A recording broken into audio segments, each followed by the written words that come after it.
मेरा नाम काव्या है। मेरा वजूद हल्का-हल्का काँप रहा था, क्योंकि हवेली के अंदर जो मंज़र मैं देख आई थी, उसने मेरी रूह तक हिला दी थी। मैंने अपनी आँखों से बहुत बड़ा पाप होते देखा था। उसी डर के कारण मैंने अगले ही दिन हवेली छोड़ने का फ़ैसला कर लिया और गाँव से शहर चली आई। लेकिन मेरी किस्मत इतनी आसान कहाँ थी। कुछ ही दिनों के बाद हवेली वालों को पता चल गया कि मैं उनके राज की गवाह हूँ। हवेली का नया सरदार अविनाश मुझे ढूंढने लगा और आखिरकार उसने मुझे खोज ही लिया। वो मुझे जबरदस्ती वापस हवेली ले गया और मेरा मुंह हमेशा के लिए बंद करने के लिए उसने मुझसे शादी कर ली। शादी के बाद भी मेरी जिंदगी नरक बन गई, क्योंकि अविनाश हर रोज मेरे साथ जुल्म करता था। एक दिन मैं कमरे के कोने में चुपचाप खड़ी थी, तभी मैंने एक औरत की आवाज़ सुनी। वो कह रही थी, तुम वापस हवेली चलो बिनीता, हम सब मिलकर रहेंगे। कब तक तुम अकेले जिंदगी गुजारोगी? मैं पर्दे के पीछे खड़ी उनकी बातें सुन रही थी। वो औरत हर दूसरे दिन अम्मा से मिलने आती थी और उन्हें हवेली चलने के लिए मनाती थी, लेकिन अम्मा हर बार साफ मना कर देती थी। अम्मा ने गहरी सांस लेते हुए कहा, नहीं अनीता जी, अब उस हवेली में मेरे लिए कोई जगह नहीं है। मैं बहुत हिम्मत करके वहां से निकली हूँ। अब वापस जाने की न ताकत है और न ही मेरा मन। मैं यहाँ अपनी छोटी सी दुनिया में बहुत खुश हूँ। अम्मा के इनकार के बाद वो औरत चुपचाप लौट जाती, लेकिन अगले ही दिन फिर आ जाती। आज भी अम्मा ने हमेशा की तरह मना कर दिया, तो वो तुरंत उठकर चली गई। जैसे ही वो गई, मैं पर्दे के पीछे से बाहर आई और अम्मा के पास जाकर बोली, अम्मा, जब तक आप उनकी बात नहीं मानेंगी, वो आपका पीछा नहीं छोड़ेंगी। मेरी बात सुनकर अम्मा चौंक गईं और बोली, तू यहाँ क्या कर रही थी? जा, बाहर जाकर खेल। अम्मा ने मुझे टालने की कोशिश की, लेकिन अब मैं इतनी छोटी नहीं थी कि हर बात को नज़रअंदाज कर दूं। मेरे अंदर जानने की जिद दिन ब दिन बढ़ती जा रही थी। जब भी मैं अम्मा से सवाल करती, वो या तो मुझे डांट देती या बात बदल देती। मैंने हिम्मत करके फिर पूछा, अम्मा वो औरत कौन है और आपका हवेली से क्या रिश्ता है? अम्मा ने ठंडी सांस भरी और कुछ देर तक मेरा चेहरा देखती रही, लेकिन फिर भी कुछ नहीं बोली। मेरी दुनिया में अम्मा के अलावा कोई नहीं था। हम एक पुराने मोहल्ले में रहते थे, जहाँ आसपास कई घर थे और अम्मा की सबके साथ अच्छी जान पहचान थी। अम्मा बहुत मिलनसार थी।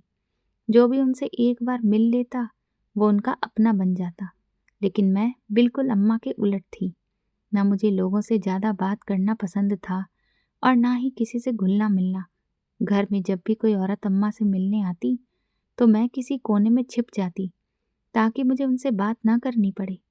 अम्मा मेरी इस आदत से बहुत परेशान रहती थी और मुझे समझाती रहती थी, लेकिन मैं नहीं बदलती थी। हालांकि मेरे मोहल्ले में कुछ हमउम्र दोस्त जरूर थे, जिनके साथ मैं खेलती थी, लेकिन फिर भी मुझे ज़्यादा मेलजोल पसंद नहीं था। पिछले कुछ दिनों से मैं देख रही थी कि वही औरत बार बार अम्मा के पास आ रही थी और उन्हें हवेली चलने के लिए कह रही थी, लेकिन अम्मा हर बार मना कर देती थी। मुझे समझ नहीं आ रहा था कि आखिर ये हवेली कौन सी है, क्योंकि हमारे आसपास तो कोई हवेली नहीं थी। ना ही मैंने कभी कोई हवेली देखी थी और ना ही अम्मा ने कभी इसका जिक्र किया था। मेरे मन में लगातार सवाल उठ रहे थे कि आखिर उस हवेली में ऐसा क्या है जिससे अम्मा इतनी दूर भाग रही है। एक दिन अचानक अम्मा ने अपना सामान बांधना शुरू कर दिया। मैं हैरान होकर उन्हें देख रही थी। मैंने पूछा, अम्मा हम कहीं जा रहे हैं? अम्मा ने बिना मेरी तरफ देखे सिर हिला दिया और बोली, हाँ, तू भी अपना सामान समेट ले, हमें यहाँ से जाना है।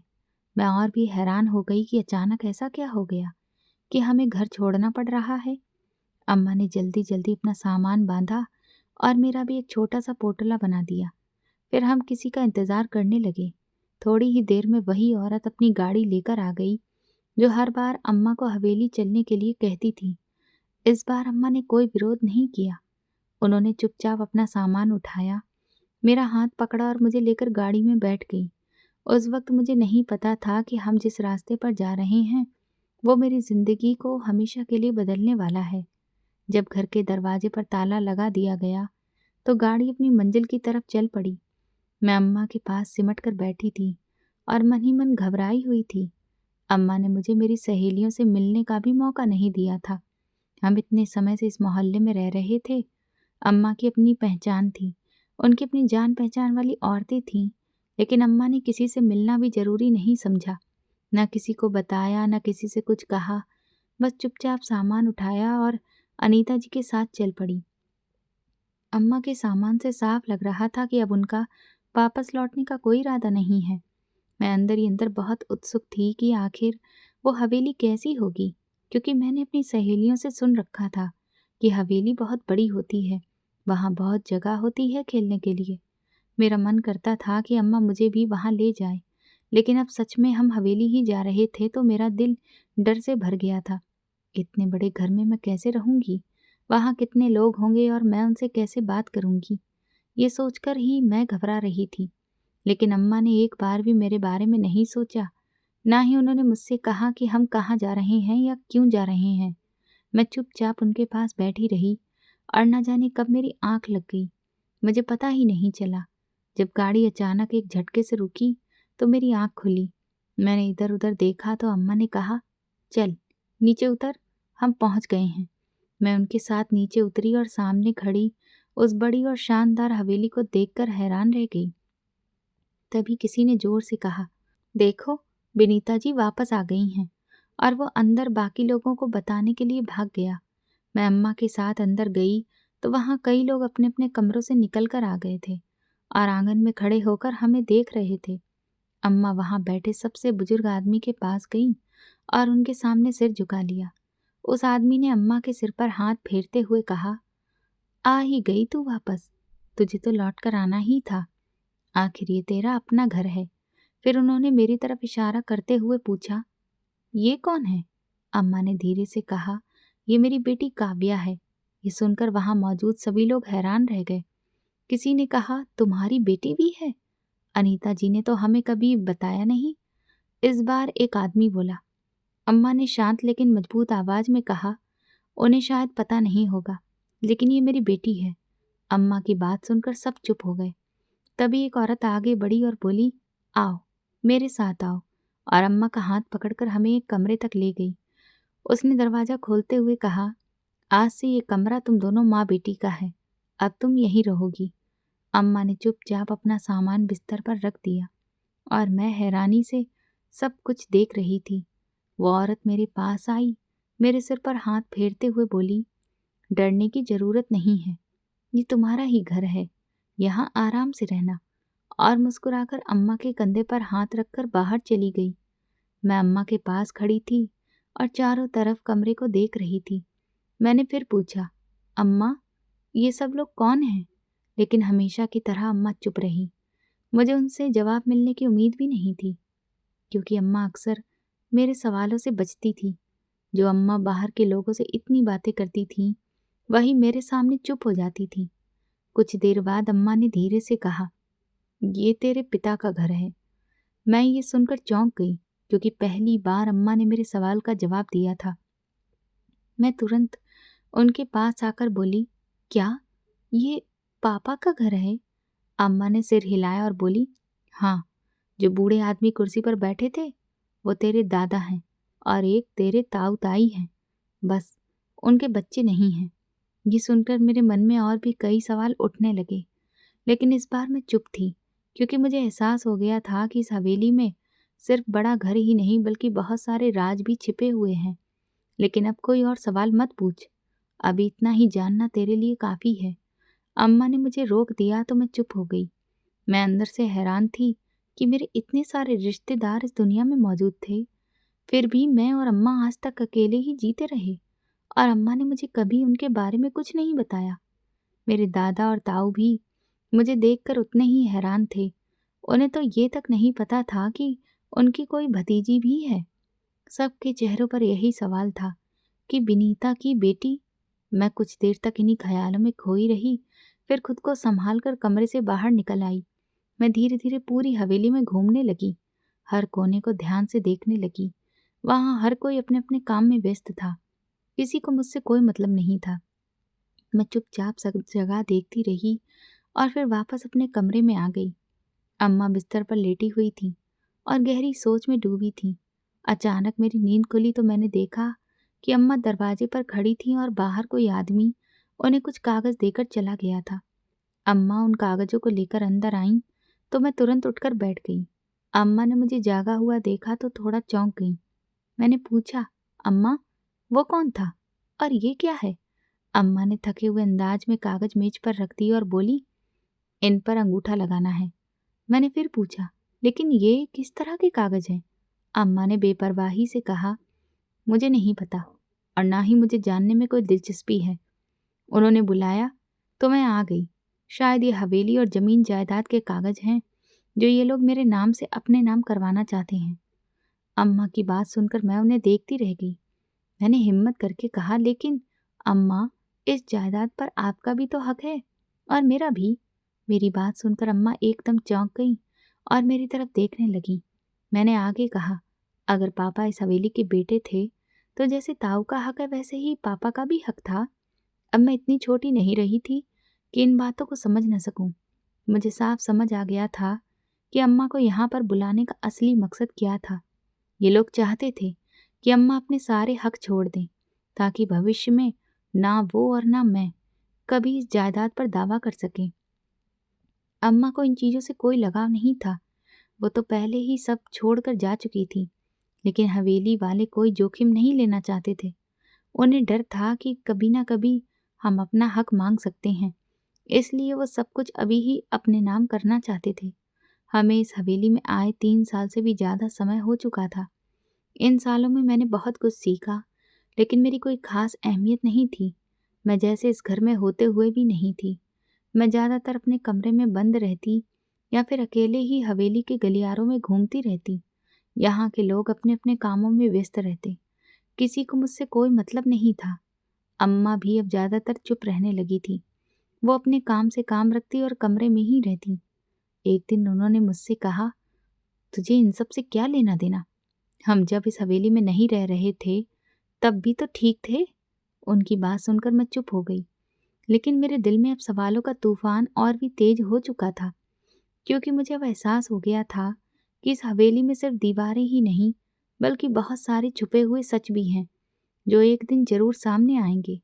तब भी हमारे पास कुछ नहीं था। आज भी हमारे हाथ खाली हैं और अगर आने वाले वक्त में भी खाली ही रह जाएंगे तो क्या फर्क पड़ जाएगा? इन जमीन जायदाद से कुछ नहीं होता। इन सब चीजों में मत पड़। सबसे कीमती चीज इंसान की जान होती है। तू मेरे पास है और मैं तेरे पास हूँ। हम दोनों माँ बेटी एक दूसरे के लिए काफी नहीं हैं क्या, जो तुझे इस जायदाद की पड़ी है? अम्मा ने इतनी लंबी बात कही कि मैं खुद हैरान रह गई। वो तो हमेशा मुझसे 2-4 शब्दों में ही बात खत्म कर देती थी, लेकिन आज जैसे उनके दिल का सारा दर्द बाहर आ गया था। मैंने धीरे से कहा, अम्मा, मेरा वो मतलब नहीं था। मुझे जमीन जायदाद से कोई लेना देना नहीं है। मैं तो बस ये कहना चाहती थी कि पापा को उनके हक से कोई कैसे वंचित कर सकता है। अम्मा ने तुरंत मुझे टोक दिया, बस तू चुप कर जा। जब तेरा बाप यहाँ है ही नहीं तो फिर उसका हक कैसा? उनकी बात सुनकर मैं चुप हो गई। मैं अम्मा से बहस नहीं कर सकती थी। जो वो चाहती थी वही होना था। मैं चुपचाप कंबल ओढ़कर लेट गई। अगले दिन मैं हवेली में यूं ही घूम रही थी कि तभी दादा ने मुझे इशारे से अपने पास बुलाया। मैं उनके पास गई तो उन्होंने धीरे से पूछा, इधर आ, मेरी बात सुन। तेरी माँ ने उन कागजों पर अंगूठा तो नहीं लगाया?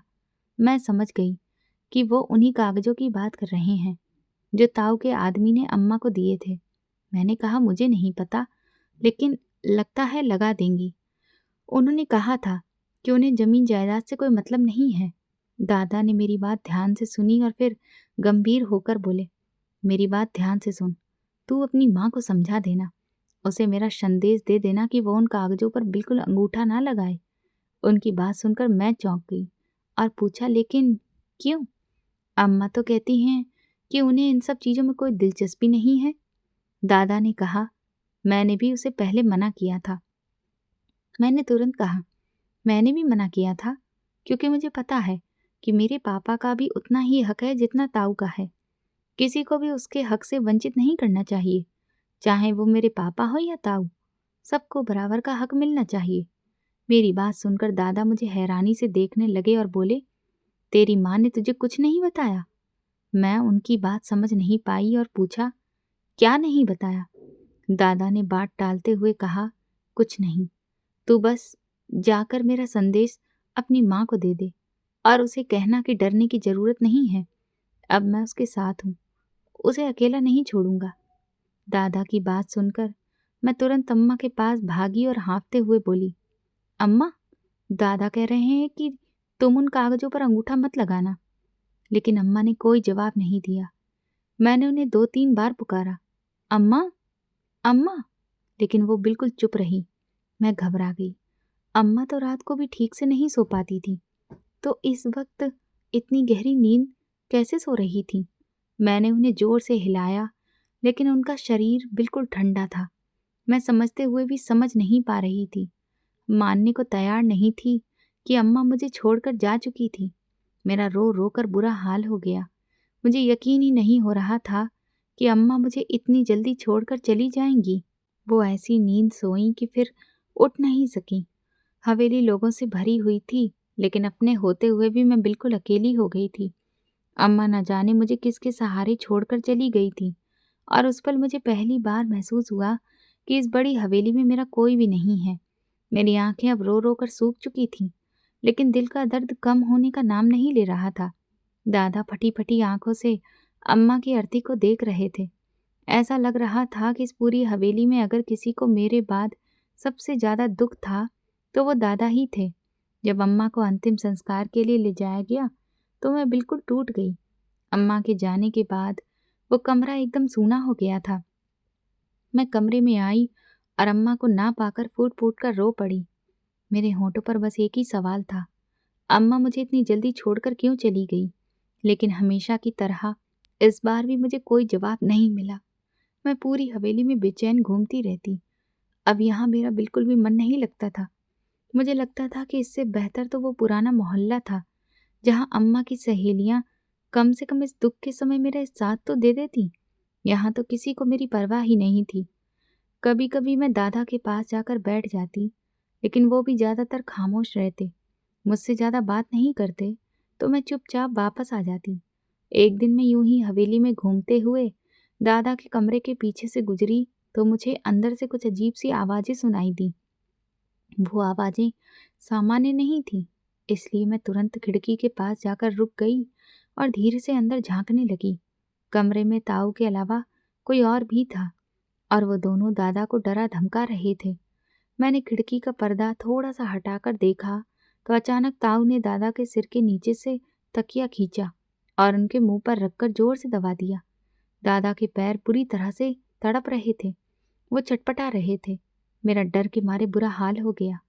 मैं इतनी ज्यादा घबरा गई कि समझ ही नहीं पा रही थी क्या करूं। मैंने अपने दोनों हाथ मुंह पर रख लिए ताकि मेरे मुंह से कोई आवाज ना निकल जाए।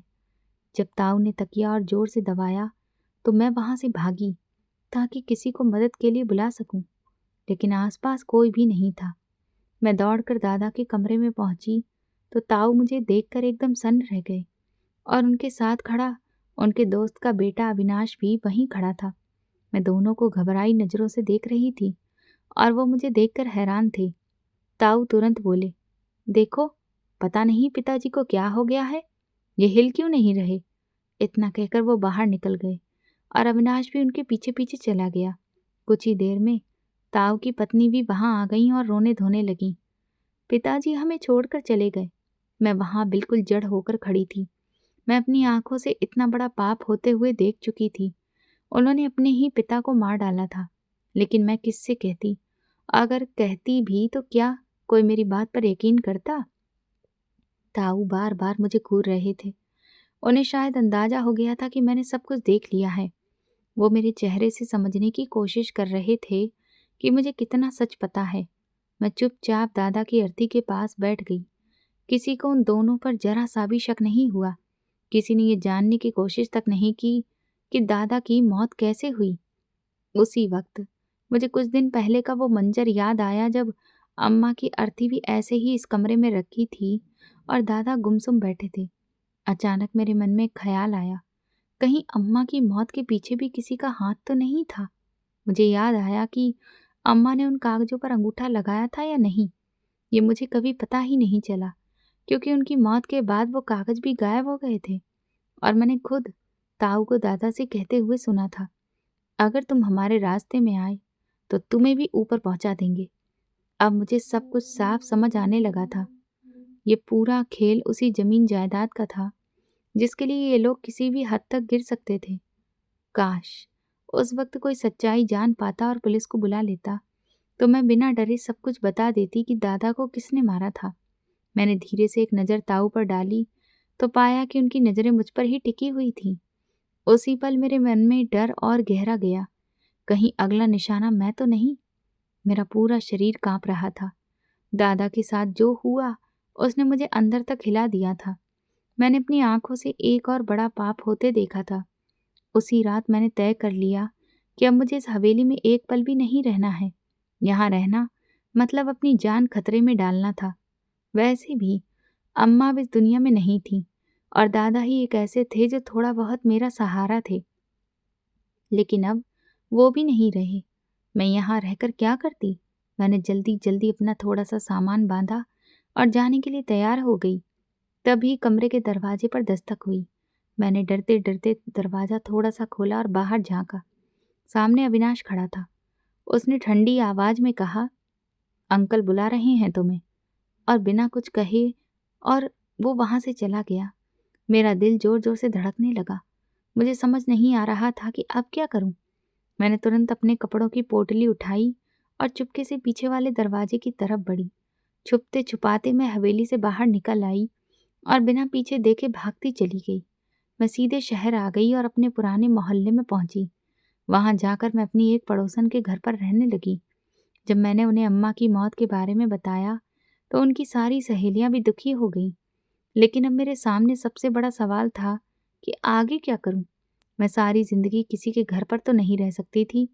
मैं इसी सोच में डूबी हुई थी कि एक दिन अचानक अविनाश वहां आ पहुंचा। उसे देखकर मेरे होश उड़ गए। मुझे एहसास हुआ कि मैंने बहुत बड़ी गलती कर दी थी। मुझे यहाँ नहीं आना चाहिए था, क्योंकि इस जगह के बारे में उन्हें अच्छी तरह से पता था। अविनाश ने मुझे घूरते हुए कहा, मैं तुम्हें लेने आया हूँ, मेरे साथ चलो। मैंने साफ मना कर दिया। मैंने कहा, मैं अब उस हवेली में वापस नहीं जाना चाहती। अम्मा के जाने के बाद वहां मेरा दिल नहीं लगता।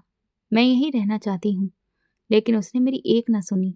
वो बोला, तुम उस खानदान का हिस्सा हो। तुम्हें अंकल ऐसे किसी और के घर पर नहीं छोड़ सकते। तुम्हें मेरे साथ चलना ही होगा। मैंने उसे बहुत समझाने की कोशिश की, लेकिन वो नहीं माना और मुझे जबरदस्ती वापस गांव ले आया। जैसे ही मैं हवेली पहुंची, ताऊ ने मुझे देखते ही कहा, तू बिना बताए कहाँ चली गई थी? फिर बिना मुझे कुछ कहने का मौका दिए बोले, कल तुम्हारी शादी अविनाश से होगी। उनकी बात सुनकर मैं अंदर से कांप गई। अब मुझे पूरी सच्चाई समझ आ चुकी थी। दादा की मौत सिर्फ इसलिए हुई थी ताकि ताऊ अविनाश के जरिए पूरी प्रॉपर्टी के अकेले मालिक बन सके। मैं किसी भी हालत में अविनाश से शादी नहीं करना चाहती थी, लेकिन मेरे पास कोई रास्ता नहीं बचा था। मैं पहले ही बहुत डरी हुई थी और मुझे अच्छी तरह पता था कि अगर मैंने इनकार किया तो वो मेरे साथ क्या कर सकते हैं। इसीलिए मैं मजबूरी में चुपचाप उनकी हर बात मानने लगी, क्योंकि अब मेरी जिंदगी मेरे अपने हाथों में नहीं रही थी। अगले ही दिन मेरी शादी अविनाश के साथ कर दी गई और विदा होकर मैं उसके कमरे में पहुंच गई। कमरे में जाते ही वो मुझे घूरते हुए मुस्कुराया और बोला, सच सच बताओ, तुम्हें पता चल गया था ना कि दादाजी को मैंने और अंकल ने ही मारा है, तभी तुम यहाँ से भागी थी? उसकी बात सुनकर मेरे होश उड़ गए। मैं डर से कांपने लगी। यानी उन्हें ये मालूम था कि मैंने सब कुछ अपनी आंखों से देखा है। तभी उन्होंने मुझे वापस यहाँ लाकर जबरदस्ती शादी कर दी ताकि मैं हमेशा के लिए उनके कब्जे में रहूं। अब मैं पूरी तरह हवेली वालों के रहम पर थी। यहाँ मेरा कोई अपना नहीं था, कोई भी मेरा साथ देने वाला नहीं था। अविनाश ने मुझसे शादी सिर्फ इसलिए की थी ताकि मैं हमेशा के लिए उसकी कैद में रहूं और कभी उनके खिलाफ कोई आवाज़ ना उठा सकूं। उसे ताऊ ने प्रॉपर्टी में हिस्सा देने का लालच दिया था, इसीलिए वो उनका साथ दे रहा था। मैं तो वैसे भी किसी को कुछ बताने वाली नहीं थी, लेकिन उनके मन में जो डर था उससे बचने का यही तरीका उन्हें सही लगा। अब वो डर तो उनके सिर से हट गया था, लेकिन वही डर हर पल मेरे सिर पर मंडरा रहा था। अविनाश का व्यवहार मेरे साथ बेहद बुरा था।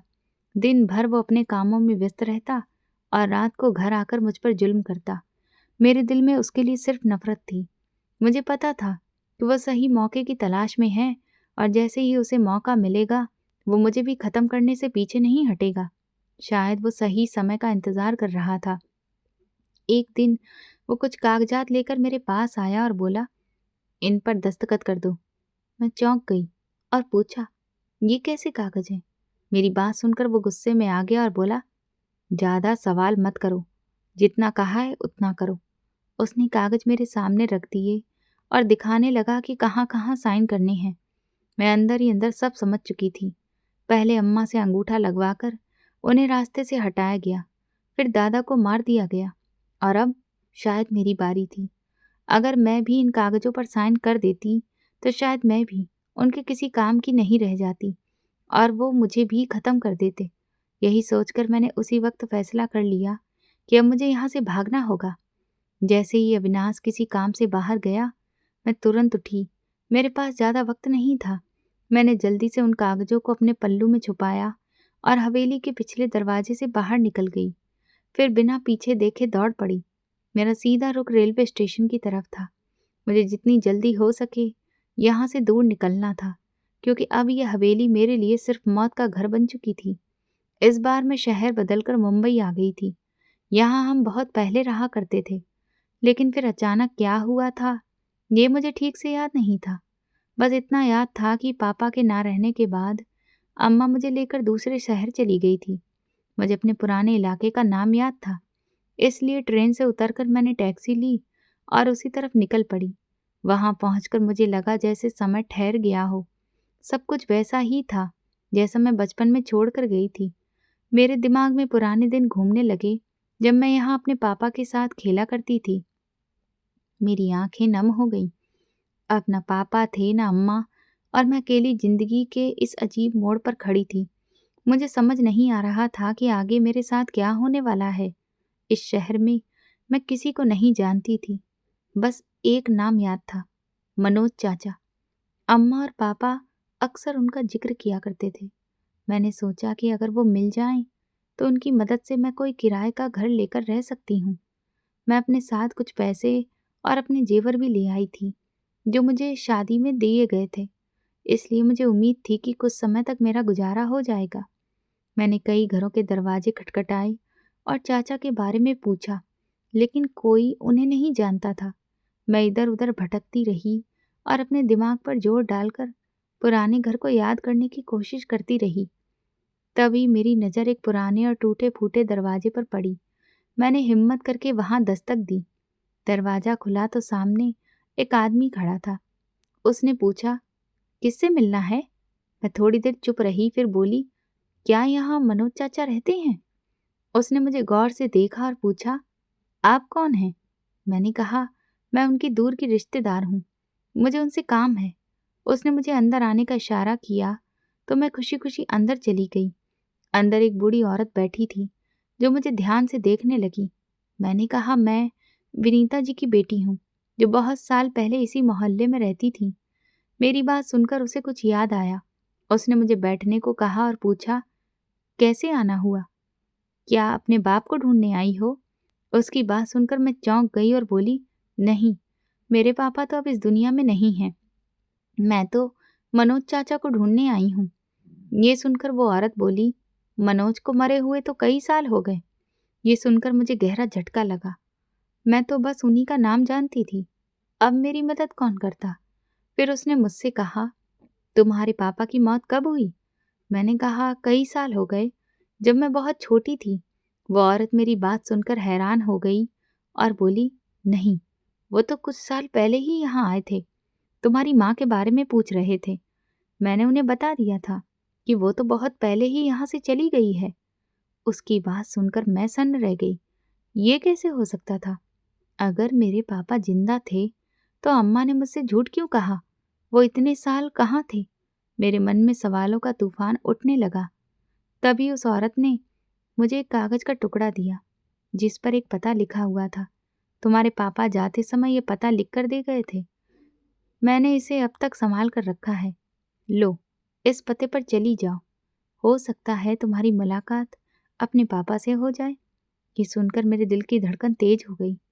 आखिर वो कौन आदमी था जो खुद को मेरा पिता बता रहा था? मेरे पास जाने के लिए कोई और जगह भी नहीं थी। इसीलिए मैंने तय किया कि एक बार इस पते पर जाकर देखना ही ठीक होगा। मैंने उस औरत के हाथ से वो कागज लिया और दिए गए पते पर पहुंच गई। दरवाजे के सामने खड़ी होकर मैंने हल्के हाथ से दस्तक दी। मेरा दिल जोर जोर से धड़क रहा था। मुझे नहीं पता था कि दरवाजा खोलने वाला कौन होगा और कहीं मैं किसी नई मुसीबत में तो नहीं फंस जाऊंगी।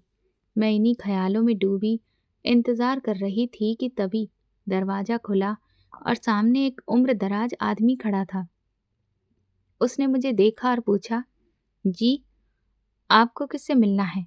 मैं उसे बिल्कुल नहीं पहचानती थी और समझ नहीं पा रही थी कि अपने बारे में क्या कहूँ। कुछ पल चुप रहने के बाद मैंने धीरे से कहा, मुझे संतोष नाम के आदमी से मिलना है। वो आदमी कुछ क्षण मुझे देखता रहा, फिर बोला, मैं ही संतोष हूँ। आप कौन हैं? उसकी बात सुनकर मैं एकटक उसे देखने लगी, जैसे मेरी सांसें थम गई हों। फिर मैंने हिम्मत जुटाकर धीरे से कहा, मैं आपकी बेटी हूँ, काव्या हूँ। मेरी बात सुनकर वो भी सन्न रह गया। हम दोनों के बीच कुछ पल के लिए गहरी खामोशी छा गई। मैं उसके सामने बैठ गई। दिल में हजारों सवाल लिए मैंने कांपती आवाज में पूछा, ये कैसे हो सकता है कि आप जिंदा हैं? अम्मा ने तो हमेशा यही बताया कि आप इस दुनिया में नहीं हैं, या फिर शायद उन्होंने कभी आपके बारे में कुछ बताया ही नहीं। मैंने खुद ही मान लिया था कि आप अब नहीं रहे, लेकिन आप हमें छोड़कर कहाँ चले गए थे? मैंने उन्हें ये भी बता दिया कि अम्मा अब इस दुनिया में नहीं रही। ये सुनकर वो गहरे सदमे में चले गए, जैसे उनकी सारी ताकत खत्म हो गई हो।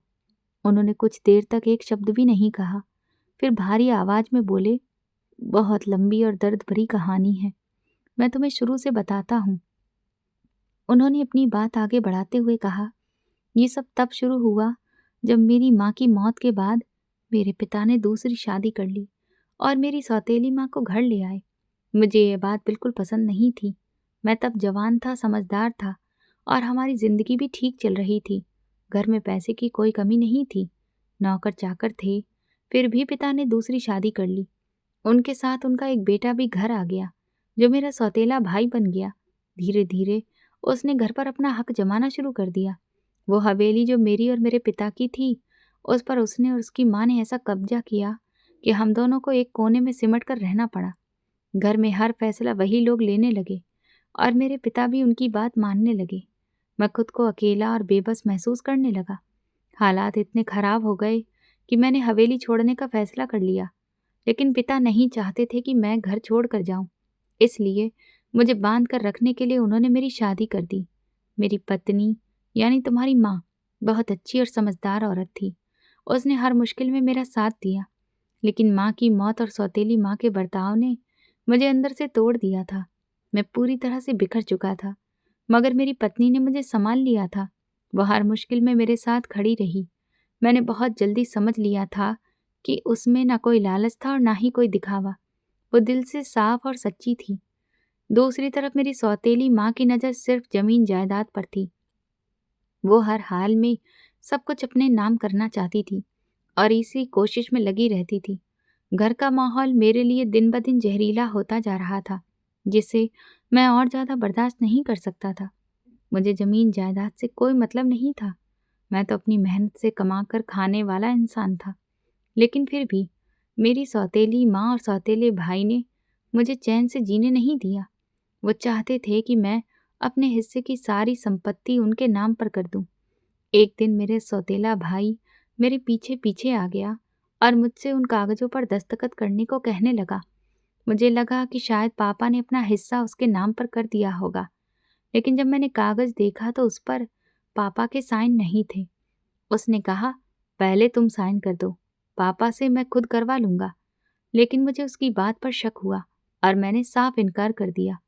इसी बात पर हमारे बीच झगड़ा शुरू हो गया और देखते ही देखते बात इतनी बढ़ गई कि उसने मुझ पर गोलियां चला दी। मैंने भी खुद को बचाने के लिए उस पर गोली चलाई, जिससे वो घायल हो गया, लेकिन मुझे ज्यादा गोलियां लगीं और मैं वहीं बेहोश होकर गिर पड़ा। आसपास के लोगों ने मुझे अस्पताल पहुंचाया, जहां मेरी जान तो बच गई लेकिन मैं कोमा में चला गया। तुम्हारी माँ को इस बारे में कुछ भी पता नहीं चला होगा। वो जरूर मुझे ढूंढती रही होगी, लेकिन उन्हें ये कभी भी नहीं मालूम हो पाया कि मैं कहाँ था और किस हालत में था। कई सालों बाद जब मुझे होश आया तो मुझे सब कुछ याद आ गया। सबसे पहले मैं अपनी पत्नी को ढूंढने उसी मोहल्ले में गया, लेकिन वहां पता चला कि वो तो बहुत पहले ही वहां से जा चुकी थी। मैं समझ नहीं पा रहा था कि उसे कहाँ ढूंढूं। मैं वापस हवेली भी नहीं जाना चाहता था। फिर भी किसी तरह पता करवाया तो मालूम हुआ कि वो वहां भी नहीं है। इसके बाद मैंने अकेले ही जिंदगी बिताने का फैसला कर लिया। मेरे सौतेले भाई को यही लगता था कि मैं मर चुका हूँ, और मैं चाहता भी यही था कि वो यही समझे, क्योंकि मैं दोबारा किसी मुसीबत में नहीं पड़ना चाहता था। मैं बस ये चाहता था कि एक दिन मुझे मेरा परिवार मिल जाए और मैं उनके साथ सुकून से जिंदगी गुजार सकूं। लेकिन जो कुछ तुमने मुझे बताया उससे साफ लगता है कि तुम्हारी माँ की मौत भी उसी हवेली वालों की साजिश थी। तुम्हारी बातों से तो यही समझ आता है कि मेरा सौतेला भाई इस लालच और जुल्म में खुद तो शामिल था ही, उसने अविनाश नाम के उस भाड़े के आदमी को भी शामिल कर लिया। वो लोग आज भी जमीन जायदाद के पीछे पागल हैं और किसी की जान लेने से भी पीछे नहीं हटते। अपने पिता की ये बात सुनकर मैं अंदर से हिल गई थी। मुझे पहले से अंदाजा था कि हवेली वाले लोग अच्छे नहीं हैं, लेकिन वो इतने निर्दयी और खतरनाक होंगे, ये मैंने कभी नहीं सोचा था। मुझे ये भी समझ आ गया था कि जिसने मेरे दादा को मारा वो कोई और नहीं बल्कि मेरा ताऊ ही था, और वो उनका सगा बेटा भी नहीं बल्कि सौतेला बेटा था, जिसे सिर्फ दौलत से मतलब था, इंसानों से नहीं। मैंने अपने पिता को दादा की मौत के बारे में सब कुछ बता दिया। वो गुस्से और दर्द से भर उठे और बोले, वो सिर्फ तुम्हारी माँ का ही नहीं बल्कि मेरे पिता का भी कातिल है। उनकी आंखों में बदले की आग साफ नजर आ रही थी। उस वक्त मुझे एक ही बात बार बार खाए जा रही थी कि मुझे अपने पिता को इस हालत में अकेला नहीं छोड़ना चाहिए था। अब जो कुछ भी होगा मैं उनके साथ ही खड़ी रहूंगी, बल्कि मुझे उनका साथ देना चाहिए था।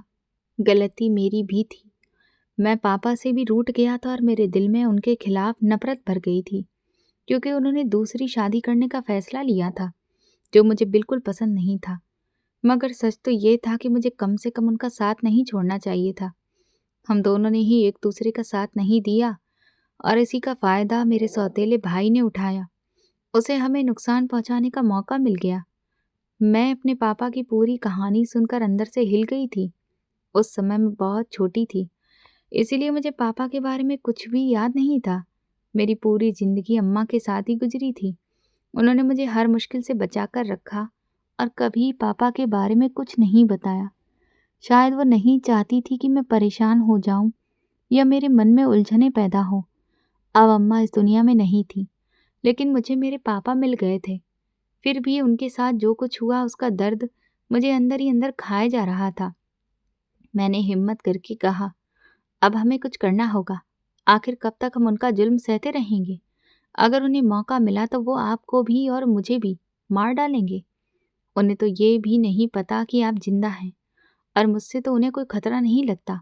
लेकिन अगर हम दोनों साथ हो जाएं, तो उनका बहुत कुछ बिगाड़ सकते हैं। आप पुलिस की मदद लीजिए। आप गवाही दे सकते हैं कि उन्होंने आप पर गोली चलाई थी, और मैं ये गवाही दूंगी कि उन्होंने दादा को मारा और अम्मा की मौत के भी वही जिम्मेदार हैं। इस तरह सच सामने आ सकता है। मेरी बात सुनकर पापा गहरी सोच में डूब गए।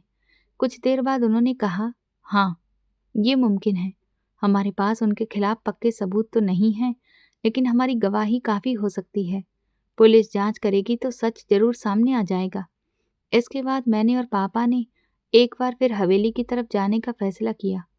इस बार मैं अपनी मर्जी से वहां जा रही थी, लेकिन इस बार मेरे इरादे पहले से कहीं ज्यादा मजबूत थे। मुझे पूरा यकीन था कि इस बार उन लोगों को उनके किए की सजा जरूर मिलेगी, और मुझे और मेरे पापा को इंसाफ मिलेगा। अगर बात सिर्फ जमीन जायदाद की होती तो हम बिना किसी झगड़े के सब कुछ उन्हें दे देते, लेकिन जिस तरह से उन्होंने इसे पाने के लिए खून खराबा किया था, उसके बाद तो उन्हें एक पैसा भी मिलने का हक नहीं था। पापा ने अपने इलाके की पुलिस से संपर्क किया, लेकिन उन्होंने साफ कहा कि असली मदद तो उसी इलाके की पुलिस कर सकती है जहां ये सब कुछ हुआ था। इसीलिए हमें वहीं जाकर शिकायत दर्ज करानी होगी। मगर क्योंकि वो उन्हीं का इलाका था, इसलिए पापा को ये उम्मीद बिल्कुल नहीं थी कि वहां की पुलिस हमारा साथ देगी। यही वजह थी कि पापा ने समझदारी से काम लेते हुए अपने साथ मीडिया के कुछ लोगों को भी ले लिया, ताकि अगर बात दबाने की कोशिश की जाए तो मीडिया के दबाव में पुलिस को कार्रवाई करनी पड़े। इसके अलावा पापा ने पहले ही एक अच्छे वकील से बात कर ली थी और शहर के एक नामी वकील को हमारे साथ चलने के लिए तैयार कर लिया था। वो भी हमारे साथ हवेली की तरफ जा रहा था। हवेली आज भी पहले की तरह शान और रौब के साथ खड़ी थी, जैसे उसे किसी के खून और दर्द से कोई फर्क ही नहीं पड़ा हो। उस हवेली की वजह से ना जाने कितनी जिंदगियां बर्बाद हो गई थी, लेकिन उसकी दीवारों पर कोई असर नहीं दिखता था। मैं ये सब सोच कर अंदर ही अंदर दुखी हो रही थी। जैसे ही मैं और पापा अंदर दाखिल हुए, हमारे पीछे मीडिया वाले और वकील भी अंदर आ गए। तभी ताऊ की पत्नी अनीता ने मुझे देखा और जल्दी से मेरे पास आ गई। उन्होंने घबराकर पूछा, तू कहाँ चली गई थी और ये किसे अपने साथ ले आई है? जैसे ही उनकी नज़र पापा पर पड़ी, वो चौंक गईं और हैरानी से बोली, ये तो संतोष। उनकी आंखें फैल गईं। तुम जिंदा हो? इतने में ताऊ भी वहां आ गए। पापा को देखते ही उनके चेहरे का रंग उड़ गया, जैसे उनके पैरों तले जमीन खिसक गई हो। उन्होंने भी हड़बड़ाकर वही सवाल किया, तुम तुम जिंदा हो? पापा ने ठंडे लेकिन कड़े लहजे में जवाब दिया, हाँ, मैं जिंदा हूं और मुझे देखकर तुम्हें अफसोस हो रहा होगा। ताऊ ने तुरंत बात संभालते हुए कहा, नहीं नहीं, मुझे क्यों अफसोस होगा? मुझे तो बहुत खुशी है कि तुम जिंदा हो। हम तो कब से तुम्हें ढूंढ रहे थे। मेरा भाई जिंदा है, इससे बड़ी खुशी मेरे लिए क्या होगी? उनके शब्द और लहजा दोनों ही बदल चुके थे, क्योंकि उन्होंने हमारे पीछे खड़े मीडिया और वकील को देख लिया था। पापा हल्की कड़वाहट के साथ बोले, मुझे नहीं लगता कि तुम्हें मेरे जिंदा होने की कोई खास खुशी हुई होगी। हाँ, इस बात की खुशी जरूर हो सकती है कि मैं जायदाद के कागजों पर साइन करके सब कुछ तुम्हारे नाम पर कर सकता हूँ। पापा की ये बात सुनकर ताऊ का चेहरा तमतमा गया। उन्होंने कहा, ये क्या कह रहे हो तुम? तुमने हमेशा मुझे सौतेला समझा, लेकिन मैंने तुम्हें कभी ऐसा नहीं समझा। पापा का गुस्सा फूट पड़ा। अगर ऐसा नहीं समझा होता तो मेरे सीने में गोलियां नहीं उतारी होती। तुमने मुझे मारने की कोशिश की थी। ये सुनकर ताऊ के चेहरे का रंग उड़ गया, लेकिन वो खुद को संभालते हुए बोले, तुम्हें कोई गलतफहमी हुई है। मैंने ऐसा कुछ नहीं किया। पापा ने सख्त आवाज में कहा, सच से भाग नहीं सकते तुम। मैं अपने साथ वकील लेकर आया हूँ और पुलिस को भी खबर दे चुका हूँ। वो बस पहुंचने ही वाली है। पापा पहले ही पुलिस से संपर्क कर चुके थे, इसीलिए कुछ ही देर में पुलिस भी वहां पहुंच गई। मैंने बिना डरे पुलिस के सामने साफ साफ कहा कि दादा की हत्या ताऊ और अविनाश ने मिलकर की है।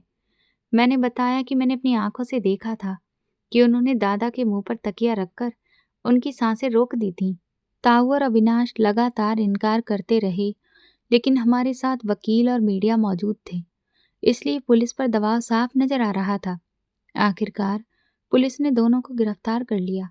ताऊ की पत्नी चीख चीख कर कहती रही कि ये सब झूठ है और जमीन जायदाद उनके पति की है, लेकिन मैं सच्चाई जानती थी कि सब कुछ मेरे पापा का हक था। आखिरकार गुनहगार अपने अंजाम तक पहुंच चुके थे। पापा ने बहुत हिम्मत दिखाई थी और मुझे भी हिम्मत उन्हीं से मिली थी, वरना शायद मैं कभी दोबारा इस हवेली की तरफ देखने की भी हिम्मत नहीं जुटा पाती।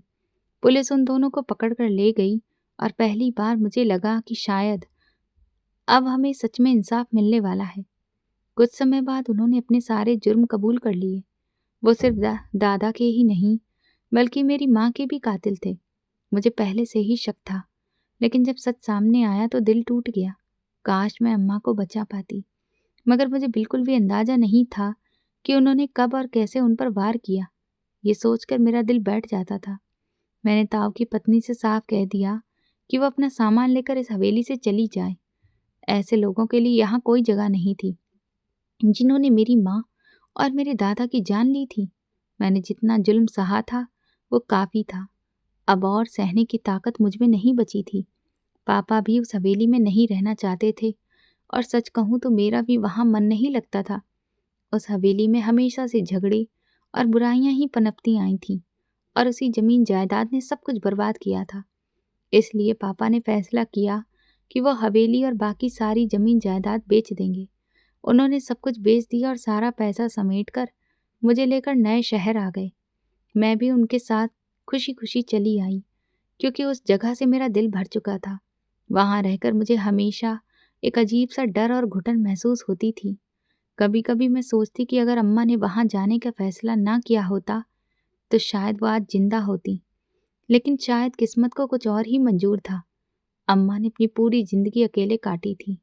शायद उन्होंने सोचा होगा कि अगर उन्हें कुछ हो गया तो मेरा क्या होगा, इसीलिए वो वापस गई होंगी। लेकिन उन्हें ये नहीं पता था कि वहां उनके साथ क्या हो सकता है।